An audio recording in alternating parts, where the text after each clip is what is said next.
Good morning, good morning, good morning. Welcome. Oh, wait, I got the wrong mic on. Hold on one second. Let me switch this over there. Probably sounds better. That was remember the day when I had like the weird mic issues? It was because I had the wrong one selected. Anyway, good morning. Welcome to Coffee and Craps with old Johnny here. So had a good morning out there in the garage. We won our 3-point dolly twice today. And I think we have to talk about it. We have to talk about a few things with that. So a lot of things to kind of hit on here. So let me get going with the presentation, and then we'll hit the table really quick and talk about, or shall I show you the Vitamix, which is kind of a dumb strategy, but it is what it is. Here we go. Let's get into this mess over here. Not the come out roll.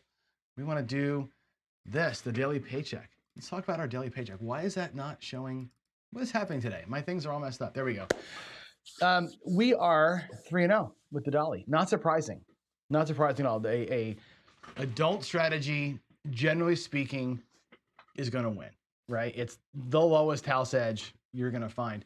And especially on a day like today where we get the flats to travel, right? When the flat bets travel, don't betting is where it's at, right? I mean, we even today survived, right? We played, what, 2 rounds of dolly today. And one shooter, I had a 15 roller, I had 3 that were over 10 and 1 that was an 8. We had really good shooting today, actually, from me. And we survived all that anyway and still made money on our 7s at the end. It was a perfect storm of, like, the right side bettors can have all the action they want. We'll just take the 7 at the end, right? And it worked out for us a couple times. And I played it 2 ways today. So I don't know if it's fair to call this 3-0, because Monday I won with the dolly, it was weird. Monday we won with 25 hours in max odds. Today I won 25 hours in max odds. I did a miscalculation at the end. I thought I was more ahead than I was. Whatever. We won 475 on that second round. Then I changed it up. I said, let me show you how to play the dolly without the odds. And that one won 800. I don't know what that one would have done had I done the odds. We picked ourselves off 3 or 4 times, so we would have lost a whole bunch. I don't know if it climbed all the way back. I got to rewatch the video and see.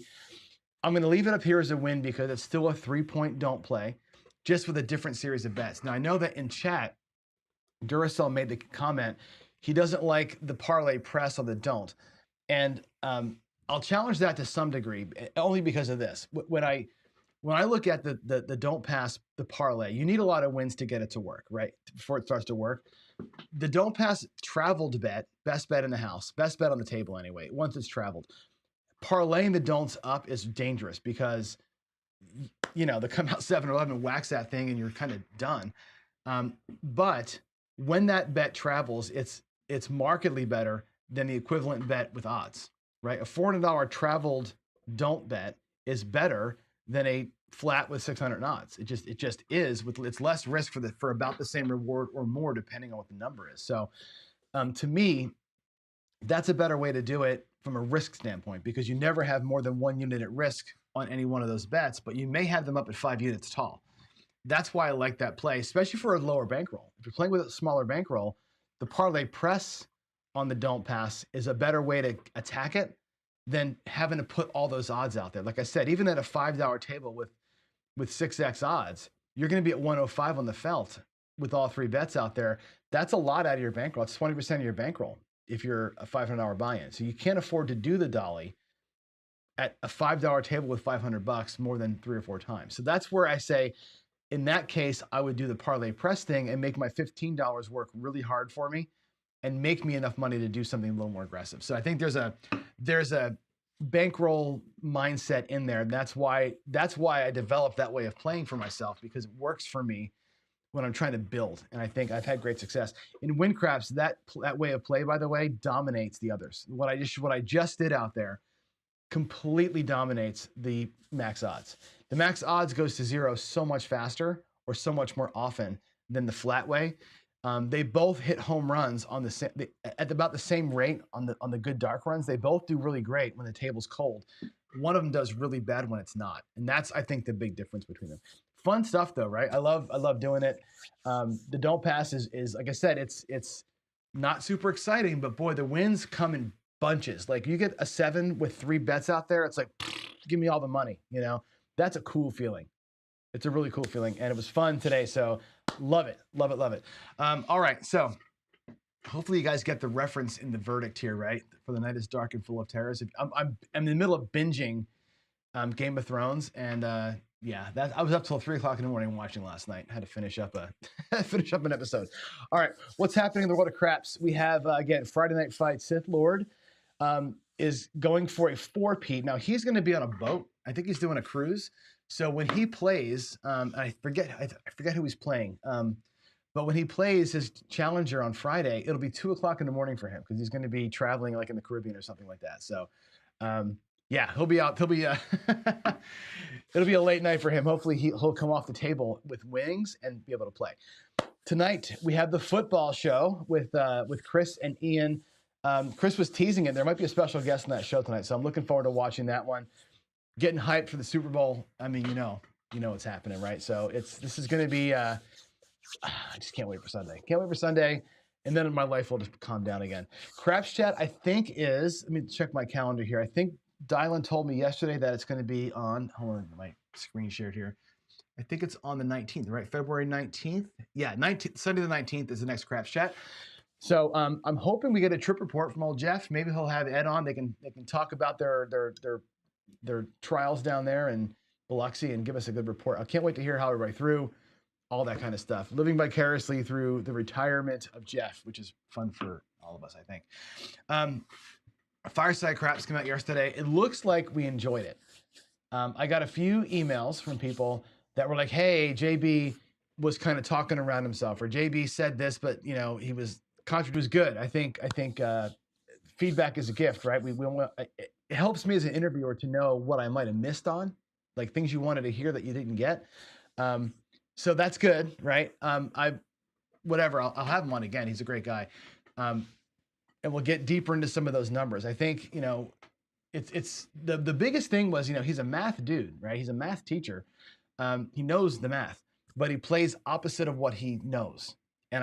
Greg was like, what? Why would somebody do that? Like he's being disingenuous. Like he's not disingenuous. He's saying, I know the math, right? But I also know that variants are real. Variance is a real thing, and variants are real. And he plays for the mathematical variant that he knows he's in and that is coming. That's the math he plays. And he's like, I got enough money to swing for the fences, so why not? It's more fun to swing for the fences. And I've said that to other folks too. Like, I know that the pass line of Max Oz is the best way, or I know the dolly is the best way, but they aren't always fun, right? And sometimes I want to go out there and put a bunch of bets out there and have a good time trying to catch it. Right? I know I can't outthink the game. I know I can't outplay the shooter, right? Or I can't outwit the casino, but fuck if it's not fun, right? And I think that's what he's getting at. It's like he has the bankroll to have fun with it. And I think that's cool. I respect that. So there it is. Victor says it's a cop-out. I'm not sure what you're talking about there. I'm not sure if you're talking about him or you're talking about me. I'm not sure what you're talking about when you say it's a cop-out. Maybe explain that, would you? And I'll come back and address it. Anyway, I think that's fine. I think he enjoys the adrenaline rush, and like he knows the math. You can know the math and ignore it at the same time. Knowing the math or not knowing, or knowing the math and not believing the math is one thing. Knowing the math and knowingly ignoring it is a different thing. I think that's where he comes from. He's like, yeah, I know what that is. I enjoy this other way better, and I have the bankroll to do it. So what the hell, right? He's a good talk though. I love talking to him. He's a lot of fun. So. Anyway, I'm glad you all liked the show, liked the format. It's relaxing. It's not high stress or anything, so it's cool. Next thing to talk about, though, is the Shooters Tournament. I want to make sure I'm going to actually share my screen because this is wrong now. Let me put my glasses back on here. And I'm going to share my screen really quick because, let me go over here. I'm going to show you the actual leaderboard right now is this. Can I get that zoomed in a little bit for you? There we go. Here's the True Blue leaderboard. I'm actually on here. I'm in position 19, probably 19 to stay. Let me zoom in a little bit higher for you there. There was a little bit of a controversy with my throw. We had a situation with the cameras where people couldn't see my landing zone. I don't know if there was a floater on top of the screen or whatever, but when Alfredo was filming my episode, you couldn't see the landing zone well enough. So we tried to adjust the cameras in the middle of it. And it took about 5-10 minutes to get it right. And then, of course, my next throw or the one after that was like a 7. So they're like, oh, you should reshoot it. I'm like, I'm not going to reshoot it. I think I did well enough. I got a nice high roll of 11. I have an average of 9. that's where I throw. You see me every day. When I get a 15 roller, that's a hot day for me. So for me to have an average of 9 and 11, I'm good with that. But here's our leaderboard, right? Old buddy Chiro is in first place with that 28 roller. That's fantastic, right? He's the top of the board right now. He's the #1 seed right now. We got a bunch more guys going still. I think there's another 10 or so to go here. Tonight, by the way, I believe you're going to see George from CY going tonight. And you're going to see Brian, Mr. Money Shot, going tonight. I think those two are going to shoot tonight. 8 o'clock my time, 8 o'clock Pacific. That's going to be fantastic. You got to watch them back to back. I'm going to be hosting Silver Fox Craps at 9 o'clock this morning. So in about, 45 minutes or so, Silver Fox and I will go. I will host him and watch him shoot and log his throws for him. So right here on this channel. So as soon as this show's over, we're going to switch over to him. And I haven't ever talked to him really, so it'll be kind of fun to meet him in person and sort of play around. So yeah, we got Silver Fox, George, Brian tonight. It looks like Same Bet's going to go and Magic Aces is going to go. I'm not sure who's doing who, but they're going tonight too. So there it is, guys. That's the current leaderboard right there. Looking pretty good. We got a lot of guys, that are over that. We'll call it here. 13 guys are over the 15 mark. Fantastic, right? That's awesome. So the tournament is fun. I'm enjoying being a part of it. Oh, wrong screen. Let me minimize that. I'm enjoying being a part of it. Whatever. I'm not going to win it. I'm not a good enough shooter to win this thing. I'm glad I made it to the bracket round, which is cool. I'm really liking being a host. I've gotten to host 4 or 5 people, and it's kind of cool getting to meet some people that you don't normally would meet, and spending a half an hour with them. So it's been hella fun. So. Yeah, that's the news of the day here. Let me check one more thing. I want to see if Victor will be back on what he was talking about. Oh, you're calling BS on somebody else, on JB.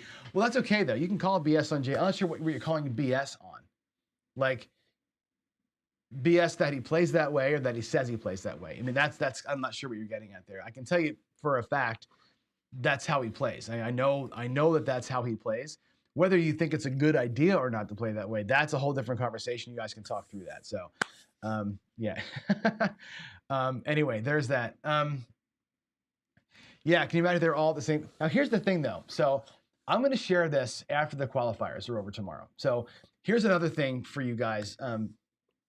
Again, it's so funny having a friend like JB who's so into the math, but plays opposite of that, right? But we looked at the shooters, right? Not the names. I said, look at the actual rolls that we got. If you look at the shooters tournament, and I'll hide the numbers from you, or the names from you at some point here. But you can see, like, I did a 10 or a 7, a 10, and an 11. Somebody else did. I think Chiro had like a 28, a 4, and a 2, or whatever it was, right? Whatever the 3 shots they had were. And what JB did is said, look, here's the expected thing. You expect to see, X% of people should roll 7 rolls. X% should roll 8 rolls. X% should roll 9, 10, whatever the number of rolls are. And if you look at all the great shooters that we have that did the tournament and all their actual rolls, they're 3 shooters that they ran, as a group, we're almost right on expected math. I'll show it to you tomorrow. I'm going to clear it with him and clear it with George to show the numbers. I don't want to put names up there, obviously, because it's people. But I'll show you the spread. And the spread, basically, he showed me today. He's like, man, it's like there's some good shots in there, but there's no variation from what the expectation is. You should see a certain number of 4 rollers, and we saw exactly that. So I'll share that math tomorrow. I think it's an eye-opener, right? We are good shooters for the most part, but we also fit into the box that you're supposed to fit in. Ultimately, you fit into the box. So I will show you tomorrow what it looks like. Anyway, let's move on. Let's move on and talk about this stuff over here. Where am I at? I'm going to go to this. Last series of shows, last week, we talked a lot about small bankroll, $500 bankroll, and what you should do. And my recommendation has always been, if you've got that small of a bankroll, which a lot of times I do, you've got to hunt out a smaller table. Play it on bubble craps where you can get $1 bets. Play it on, if you can find one, roll to win $5 table. Or here in Seattle, we've got actual $5 tables, or play a $10 table. You got to have, 20 bullets, if ideally, right? Even at $500, $25 per shooter is like That's 20 bullets. That's enough. That's enough to get you over your goal. 10 at worst, right? If you're going to go 5 by 4, like only have 4 bullets, right? Or 5 bullets with 4 shots, 5 shots at it with 4 units rather. That's a tough way to play. You can do it. You can play a horseman, right? And get 4 units per shooter and try it 5 times. And hopefully you know, one of those people sevens out quickly and you make some money off it. But this bankroll is hard to play with at a big limit table, as you can see here. At a small table, $500 is an enormous amount of money when the limits are low. If you're at a $5 table and you're playing $25 bets with $500 bankroll, you're just an idiot, right? You're overtaxing your bankroll. But there are times where you're stuck, right? I know Jeff and East Coast and those guys in Maryland, they don't have a choice. They either play at $25 tables or they don't play because that's all they got down there in Maryland. It is what it is. Either, you know, give it up or you got to find a way to play at the level, right? And again, either your bankroll goes up to 750 or 900 where you can play more aggressively. But if you're here at this bankroll level, you got to find ways to play with $500. So that's why this week we're looking at ways to play with $500, trying to limit our exposure as best we can, but also give ourselves kind of a chance to win, if that makes sense. Okay, so let's head back to my table real quick, and I'm going to show you a strategy. And again, this is not a great strategy, so I'm not going to make a video on this. I'm not naming a new thing. I called it the Vitamix because it sounded funny in my head. It's not like I'm recommending this. So please don't go tell your friends to play this way. But it's kind of cool. I've done this before at huge levels. I've shown you the strategy, and I've made a lot of money with it at big levels. I've also burned $25,000 in fake money playing this way. So it's not like the best thing. However, we're gonna play it anyway, and I'm gonna show you kind of an interesting way to have a blender, like the old 3-point blender, but have it rolling consistently. So that's what we're gonna do. We're gonna run a little blender action here, and I'm gonna roll this thing as long as I can, again until 8:45 or so. So we got about 15 minutes here, but we're gonna do it like this. I'm gonna get my bets. I'm actually gonna take a quarter out of my rack here and make nickels out of it. Okay, and the premise behind the old 3-point blender was this: puck's off, you get a don't pass. Let's say it's $25, right? Let's say I'm going to fake it. We'll get a point of, let's say 8, right? You rock the don't come, right? And at this point, right, this bet covers that bet. If you get an early 7, it's a tie, whatever. It goes up to the 10, and then what you do is you put another don't come bet in, and at the same time you cover the 10. So you bet the 10 for a quarter, and you basically, that's an even Steven deal. If the 7 comes, it's even. If the 10 comes, you win money. This thing travels to the 6, and now you've got 3 points. 1, 2, 3, right? We cover the 6, we cover the 8, and now all bets are set, right? If the 6 or 8 comes, you win $4 net. If the 7 comes, it's all a tie. That's the essence of the old 3-point blender, okay? Which I think is fine. There's not a lot of risk in there, but there's also not a lot of reward built into that thing. So we're gonna play it today a little tiny bit differently. I'm gonna change the bet levels a little bit, and I'm gonna use odds as a way to get more action, right? I want to have a little bit of extra play on the 7 when it comes out. We're gonna try and limit our exposure to about $30 to $60 per shooter. So again, this is that case where you're probably going to have 10 shots out of the 500.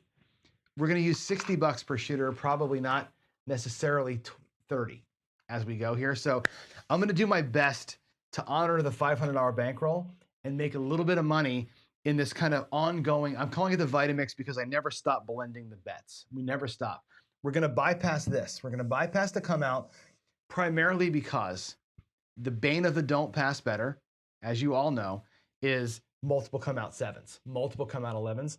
I don't want to put that bankroll at risk more than one time, for more than one roll, if I can help it. Out here, you can get destroyed on a hot shooter. In here, it's once. 1-7, 1-11, and you're kind of done for the most part. I don't want to put subsequent $25 bets at risk. That's the only reason why I'm making this decision. So we're going to go puck off right here. Let me actually get the zoom out view so you can see the table as it ought to be. Give me a second here to change that for you. I think that's this one. And I will roll the dice. I will enter the rolls into the roll tracker here. So give me a second to pull that. I was not ready for this. Sorry. Roll tracker for coffee and craps. Wow, that's at 3,200 rolls. Good Lord. It's almost past my practice sets. Almost. All right, here we go. We're in. I'm going to roll some dice. We're going to bypass the come out. I'm going to use $30 bets on the don't so I can put $25 bets up front. I'm going to try and get a little bit of a spread, not a whole lot of spread, but a little bit of spread in that. So here we go. We're going to come out here. We're going to grab a point. And again, I'm going to bypass this so I don't fight it too long, okay? There's a 5, 4, 9. That's our first point. 5, 4. Now we'll do a $30 don't come. $30 in the don't come. I think that's the right level to do this at. Now, there is another option that we have here. If you want to do it, I'm not saying that you ought to, but here's an option. There's going to be 4, 5 white chips. At this bet level, you're going to make 5 or 6. You're going to grind the shit out of the strategy. You're going to be grinding here forever while we're doing this. You could absolutely take some white chips and grab the midnight, or just grab the horn. Grab a $4 horn, and again, you're not going to cover all this on the 11, but what you're going to do is you're going to get extra juice on a horn number, right? It's a bleed every single time. At this bankroll, you probably can't afford the bleed. However, it might be the only way to make a little bit of extra paper as it comes through. So that's just an option that we have. Also, an option we have here is this. Because we have a point of 9, because this bet is exposed for $30, okay? Excuse me, an option that we have here is to lay the 9 for $45. And I'll tell you why we're going to do it. There's a bunch of nickels for a quarter here. If I lay the 9 for 45, we know that pays $30 minus vig. Okay, so there's your buck for the vig. Okay, you could lay the ricochet, right? This just rolled. Let's assume we're not going to have a buckshot. Okay, to get this bet through. So again, you're a little bit of extra volatility here, $45 at risk right now to save 30, but this is going to become a pretty good bet. Let's do that one time, one roll. We're going to basically keep this thing active the whole time. Watch how this works. We're going to go 3, 2, 5. Okay. Don't come travels to the 5. Okay. Now, I'm not going to yet place that bet. I'm going to do this. I'm going to slide my odds over into here. Okay. I'm going to put 30 more bucks into the DC. Okay. We can make a decision here. Again, we're trying to be as low risk as we can. This is kind of a lot. So we have a choice to make. And I'm doing this tactically because I want to give ourselves a chance to win. We're betting against the buckshot.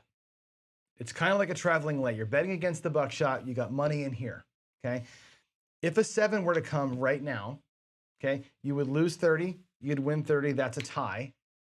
Okay, you win the $30 on the 45. You're taking this bet down here as your play on the 7. You could make it $30. At this point, the $30 lay is probably about the right amount. We can reduce our risk even more. Again, that pays $20. That's probably the best way to do it. Keep it at a flat 30. This can travel all the way through the thing, right? So on a 7, you're going to tie and win $20 on this particular roll. Otherwise, this thing gets set. Once it gets set, we'll move the lay there, and we'll close this gap. We close the gap after the lay bet leaves it. So the lay bet leaves in its wake a closed bet. And you'll see how this works out in a second. So there's a 5. Sorry for the long explanation, but I want to make sure you see this. Total risk right now, $30. The worst that can happen, well, actually it's 60. The worst that can happen is a 5, you lose $60, right? And I said 2 units at risk is the most we're ever going to have. We're never going to have more than 2 units at risk out of our 500. So we're going to risk $60 at most on a given shot. Okay. We're choosing to take basically the 10 shots from our 500. We're taking 10 cracks at it. All right, we got a 6. So this DC travels to the 6. Okay. I'm going to move my odds behind the 6. Now I'm gonna, again, we're not gonna buckshot the 6. Okay, we're gonna play that game. If the 7 comes, right, we would win the flat. But this here wins 25 bucks. On the 5, I place the 5 for a quarter now.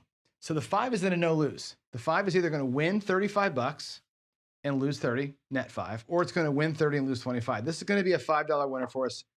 Shit runner, go blind. No matter what, that's $5 winner. The 7 right now is a hot for us. It'll win its a quarter. The 6 is our bad news. And here we come again. We're gonna roll out another one. Another 30 bucks in. And again, our risk level right now, what could happen? The 7 comes, those 2 bets cancel. That bet wins a quarter. If the 7 comes, you win 5 bucks over here. So our worst thing happens is we repeat the 6. You're just playing the traveling lay. And as it travels around, you're earning yourself 5 bucks every time it travels. It's like a commission on the lay, basically. Think of it that way. All right, 336 typed in. Here is the Vitamix. It's a blender that never stops running. It's like a perpetual blender. There's a 549. So this is going to travel behind the 9. Okay. The 6 at 30 bucks. You place it for, we can do, I'm going to place it for the right amount. We'll place it for 30. That becomes a virtual tie. If the 6 rolls, you win 5 bucks, right? This lay bet can come down. We don't need it right now. The puck is going to be off. What I would probably do is this. Place the 9 for a quarter. All the bets are safe. Nothing bad can happen right now. Nothing at all bad can happen right now. I would leave these on. Right? Let them be on. You're going to win 5 or lose 5 depending on what happens here with all the bets. That's fine. Let the shooter come out, do their thing. Once they establish a new number, we will take the lay bet off or take this place bet down. We'll lay it up and keep the Vitamix spinning. Here we go. Coming out, new number. I'd love to see a 7 right there. This is the perfect time now for a 7 to see this thing work itself out a little bit. 6-6 midnight. And again, boring strategy, sure. There's a 9, 549. That's great. Boring strategy, yeah. High volatility, not really, right? $500 bankroll. Play this damn thing all day long for the most part. 549. So we're going to lose 30 bucks up here, but we're going to win 35 bucks in front of it. Our net is 5 bucks on that transaction. We have a new point established. This comes back to the rack. Actually, we'll put in 30 bucks into the DC. Okay. And what I'll do at the same time is take that other 30 bucks and we'll lay the point. So again, we're going to lay while we're in the DC. Always have a lay bet while you're in the DC. That's that. Let's get it going. Let's put the 9 in there. 5-4. Did I miss one? I think I missed. Oh, what happened? Why is there a 12 put in there? That's weird. I must have mistyped something. Sorry about that. There we go. The point is 9. Okay, here we go. Aces. Both places. Oh, look at that. We love that. We love that. Freebie. $25 win. Take that. Right? We'll take that all day. Oh no. My rack is a mess. There we go. Sweet. Did I put that in? Aces. There we go. And we got a yo. So we get right back. Right? That's what typical John, right? 6-5 yo. We'll put our 30 bucks right back. Pay the bank. Okay. A 10. Cool. It goes to the 10. That's fantastic. So this moves into the 10. We're going to lay the 10 and come back out with another $30 bet. Going to keep on rolling $30 bets out here all day long. Those two are fine, right? The 7 here, they cancel. 30 wins 15. Okay, we're just going to keep on having the lay bet be the driver of the 7 money. Everything else is $4 or $5. You're going to kind of just pick up pennies here as you go. But again, we're never really at risk. The big risk you have is the 60 bucks on the number that just rolled. That's your risk. The risk is 60 bucks on a 1-roll deal, and the number changes every single time. So that's why I think this is a relatively safe strategy at this level. So 6 or a 5, 3, 8. Don't goes to the 8, right? We're going to take our lay bet, move it behind the 8. We're going to place the 10 for whatever you want to. I can place it for a quarter, or I can place it, or I can buy it for 25. Let's buy it for 25 bucks, or for 20 bucks. There's 5 reds. I'll buy it for 20. We'll take back 5 and change. So now this is going to win 40, or it's going to win 30. Either way, that's $10. That's $10. Everything here is guaranteed, right? Except for the 8. Let's drop into the DC. And again, our number now, our 7 is the 8 for one roll. 60 bucks at risk right there. Let's go. You'd like to see a bit of a worse shooter than I have right here. There's the aces. You can't really see it very well. There's the 1, second 1. That's good. Can we make this one stick? Can this one stick? Can this one stick? Come on, let's get it through. Or let's see a 7, either way. Hey, 617. All right, good. That's a perfect outcome. Okay, let's take care of all of it, okay? A 617 happens. We lose the DC, okay? We lose our place bets on the 5 and the 6. We're gonna go down, and I'll use this to pay these. We're gonna go down this 20 bucks too. We're gonna go down all that, okay? Let's pay the bets that are back here with what we just lost. So you can see how this works out, okay? 30 bucks to every bet. The flats get 30, 30, 30. I gotta dip into the bank to pay the last one 30 bucks. And these odds up here, those odds, 30 bucks in odds, get a quarter. So out of all that, we actually end up winning about 35 bucks, okay? It's a lot of work to get there. And it seems like it's a little bit insane, and maybe it is, but with a $500 bankroll, you can be at the quarter level on a table like this, turning every one of these bets into $5 at risk. You basically turn a $25 table into a $5 table is what you're doing here with the place bets. You make this a $5 table by doing it that way. How does our bankroll look right now, by the way? There's 300, there's 400, there's 500. That's our starting bankroll. And all of this is profit. Okay, now, yeah, we got a couple of cheapies. There's 50, 75 bucks. Okay, so 500 bucks, we just made 15% on the one shooter. 15% profit there on one shooter. And yeah, it's $5 at a freaking time. I get it, right? That's the blender. That's the blender mentality. You're gonna just kind of pick up nickels here all day long. But with this bankroll at a $25 minimum table, you got to be thinking about having one bet out there just to don't, like we did the other day, or if you want to have a bunch of action and have some fun at the table, the worst you could do here is lose 60 bucks. That's the worst you have. Is a buck shot of any number, you lose 60 bucks. Otherwise, you're pretty much going to win 5-10, 5-10, 5-10. Get a couple of freebies in here and you're good, right? That's the Vitamix. That's it. It's a blender that never stops. The 3-point blender just went 1, 2, 3, and you were done. This thing just rolls all the time, and eventually you're going to hit a 7 with the odds up, and that's going to be kind of your quote unquote home run for that particular shooter. Let's do one more round of it, and then we'll call the show and we'll get Silver Fox set up to do his trial. So here we go. Let's put that 7 in, and we'll start again. We get a new point. It's a 9, 5-4. And again, your danger zone is right now, okay? We're gonna lay the 9, and the first time through, you gotta cover the whole thing. Lay the 9 for 45 bucks to win 30. Here we go. DC is in. We'll mark the point. We just can't buckshot the point. That's the one thing you gotta be careful about, right? 5-1-6. I'm gonna try and get that up there, 5-1. Cool. This goes behind the 6. The odds move down. We'll leave 30 in odds behind it. Come back through with another DC. And again, our risk is 60 bucks on a buckshot. Our reward is 25 bucks on a 7. Okay? Did I put that in? I didn't. Okay, here we go. Anything but a 6. There's a 9. Awesome. Awesome sauce. That goes behind the 9. Because we're coming out, what I'm going to do here is get both these things placed. So we'll leave the 9 at 25. We'll place the 6 for 30. They are on and working for the come out. Nothing bad can happen. We can only win right now.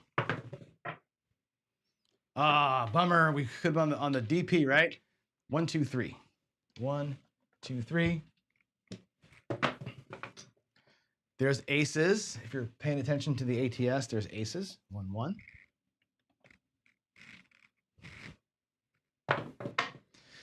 There's a 10. All right, we're on a point of 10. So what we do is we're going to lay the 10. I'm going to take the last one that rolled for us was the 9, right? So I'm going to leave the 9 uncovered. Okay, we're going to lay the 10 for 30. We're going to come through with 30. Actually, I'll lay the 9. The 9 is what we have. So we're going to lay the 9. And here's how it's going to work, right? If the 7 comes right now, again, you lose. These two lose, but that one wins, right? These two basically are hedged off, okay? Let's just avoid the 9 for a roll. We'll avoid the 9 for a roll. 6, 4, 10. Let's go. 2, 4, 6. Cool. All right.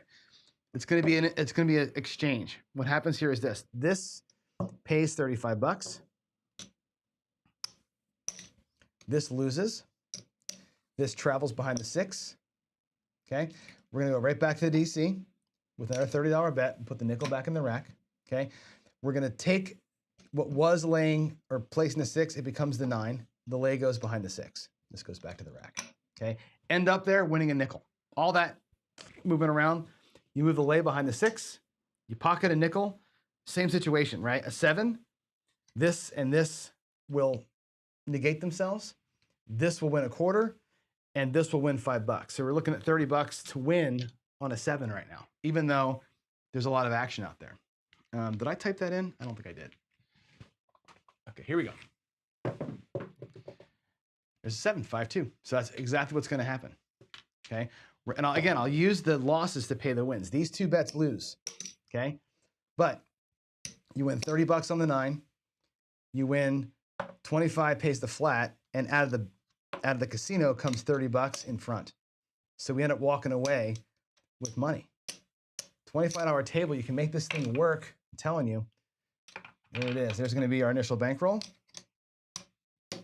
There's the 500 we started with, and now we're going to be up over 100 bucks over here. We're going to have 1, 2, 3, 4, 5, 50, 75, 105, $110. Let's get a nickel for that. Let's get greens for these. And there you go. Two shooters, 20% profit with the Vitamix. It's not, again, not a lot of money at risk, not a lot of money to be won on these bets, but God, it produces like a little steamroller, right? We didn't buckshot ourselves today. That's a total risk. Of course, the buckshot happens, right? Today we avoided it. We got lucky, but there it is. There it is. Hope you like that one. It's 8:49. So let's go ahead and go here real quick. Let me get back to this. 1 second, folks. I'm going to turn the camera to me because I know you want to see me one more time before I go. Got my Brian Hawaii crap shooter shirt on today, by the way. So I'm rooting for Brian and George to have good shots tonight. And yeah, that's it. So hope you like that one. Again, it's not a lot of money. You're not going to win a fortune with that thing. With black chips, sure, you're winning 30 bucks at a time instead of 5, whatever. But it's a way to engage a big limit table, $25 table with a tiny little bankroll. The worst you're going to lose is 60 bucks on a buckshot. At best, you're going to win 25, 30, whatever. You turn all those $25 bets into $5 at risk every single time. I think it's pretty cool. The blender from a DAC way back in the day, 36 full press. This is the blender, but ramped up because we go farther across. We just never stop rolling it. If you're in profit, I'd pick up the horn numbers. I would go for a $4 horn, or maybe just the 3-way craps, just so that when you're in the DC and you happen to get those ace deuces, they pay double. Have fun with it. There it is. Very, very simple, easy kind of way to play. So y'all have a good one. I'm going to check questions real quick because I got to get to Silver Fox here, but let me check the questions if I missed anything. Hold on. Cues. What do we have here? Looks like no questions there. How about PCs? Any PCs? Oh, look, all the PCs. Yes, we're going to have Charlie for sure. Well, here's the thing, right? Basically, JB called him out, right? He's like, you cannot play that fallacy way, right? That's Charlie's way. it's good to have a dueling opinions. I may have them both on at the same time. That'd be kind of cool. So, yeah, but God, the dice failed math class. They do fail math class. The dice never work out. Like I said last night, all of us combined have never seen a perfect 36 rolls. You just never see it. You're always in some kind of weird variance. Something is always going to happen that you go, shit, I wish that wouldn't have happened. Right? That's the thing. So, what else? I'm recommending not to play this way only because it's a grind. It's a grind. If you're going to be a grinder, this is a way to do it. But I have gotten burned on this, and I'm perfectly honest with you. There are days where I've practiced this, and like today, never lost. Like that's too easy. There's also days where I've buckshotted everything. Remember when I did the traveling lay as a daily paycheck? It was the worst one of all of them. That thing lost so much money. On a day where you're getting the repeater numbers over and over again, you can get whacked. $60 at a time will take you away quickly. And there's not a lot of recovery built in, right? You're going to lose $60. It's going to take you 3 shooters to win back the $60. So that's why I say don't play this way, because it's a way to kind of get through a $25 table easily. Riskless, risky, less risk. My God. But it's the recovery system isn't that strong. So it's fun. But it's, yeah, I don't know. The blender and me have had hard times at the casino. I've never really won consistently with it. This one I haven't really tried live, just because I got beat so bad with the paycheck, and I got beat 3 times. I tried to film this thing 3 times as a way to play, and every time I tried to film it, I got destroyed. I'm like, you know what? If I can't explain it and film it and even show it to win 1 time, I don't mind showing a loss, but if I can't show it to win once, it's not worth, touting as the way to play. That's why I say I'm not going to ever put it out there as, a thing, although it's an option. It's an option. There we go. Thanks, OBC. The table does look cool. Chips are a thing. The company that I was ordering the chips from discontinued that style of chip. So now I got to find a new manufacturer. So I'm working with the local company to get me some. They're probably going to be sticker based instead of clay based, but no other way to get the look I want. So, and I think it's important to get the right look so that we have a clean view out here. So, all right, folks, got to run. Got to go get Silver Fox plugged in. See you out here in about 10 or 15 minutes for his run. So thank you all. Bye.